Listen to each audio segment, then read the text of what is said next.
बोलो जयकारा बोल मेरे श्री परमहंस दयाल जी महाराज की जय।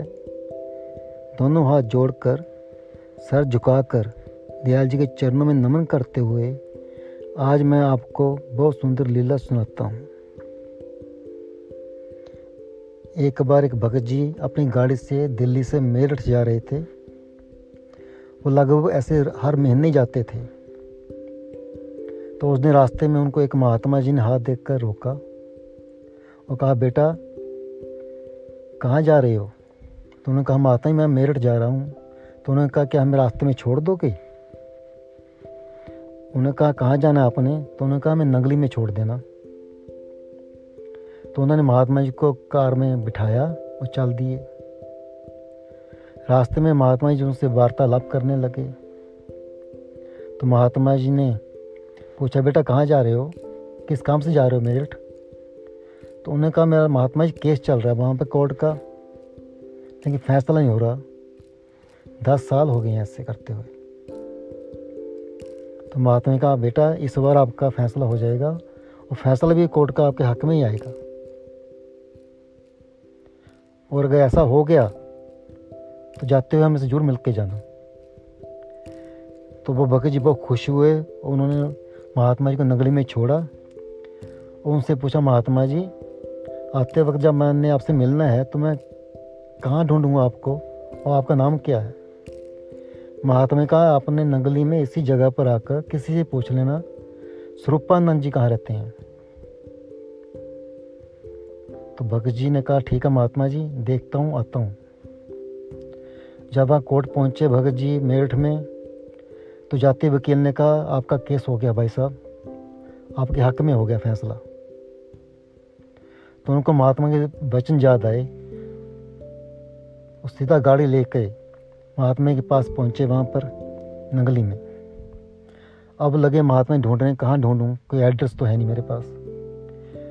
कभी किसी घर का कभी किसी घर का दरवाजा खड़काएं, पूछें स्वरूपानंद जी कहाँ रहते हैं, यहीं रहते हैं, कहाँ रहते हैं? तो कोई भी ना उनको बता सका।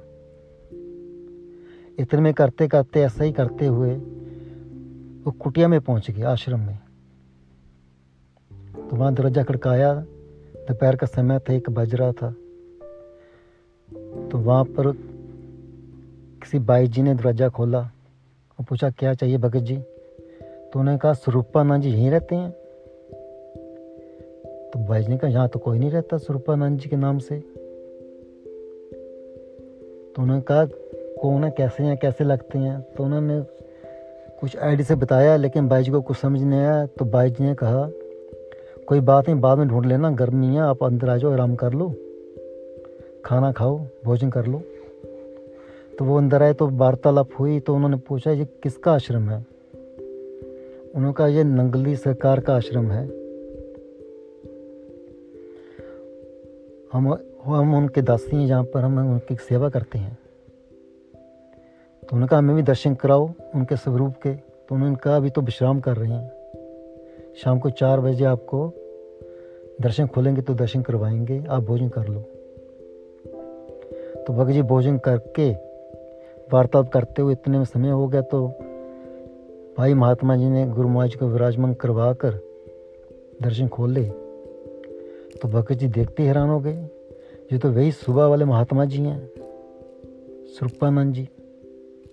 तो उन्होंने कहा, भाई जी मैं तो इनके बारे में पूछ रहा था, ये तो सुबह मेरी कार में आए हैं, ये कहाँ हैं, अब मिलेंगे अब?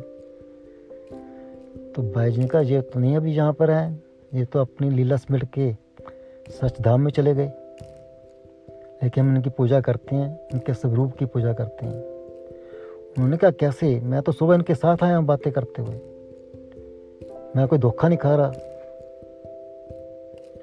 तो उन्होंने सारी बातें सुनाई भाई जी महात्मा जी को। तो सभी की आंखों में आंसू कि हम इतनी सेवा कर रहे हैं, हमें कभी दर्शन नहीं हुए। और ये भगत जी सुबह गुरु महाराज जी के साथ बातें करते हुए जहाँ तक आए हैं, गुरु महाराज जी ने उनको बुलाया है।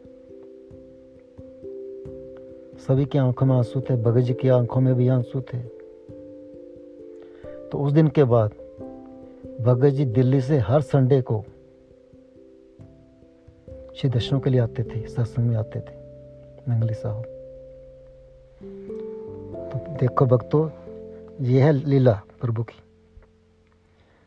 प्रभु कितने दयालु हैं, कैसे भगत जी को रास्ते में लाने के लिए, अपने चरणों में लाने के लिए उन्होंने ये लीला रची। और भगत जी के कोई कर्म होंगे पुराने जो उनको उनके दर्शन हुए। तो प्रेमियों, यही तो ताकत है प्रभु प्रेम की। विश्वास के बड़े पार होते हैं। भोलापन रखने वाले को, गुरु दरबार के नियम करने वाले को सतगुरु जी उसके सब काम खुद करते हैं। दयाल जी कृपा करके हमको भी ऐसा भोलापन, चरणों का विश्वास दें। बोलो जयकारा, बोल मेरे श्री परमहंस दयाल जी महाराज जी की जय, श्री नंगली सरकार की जय।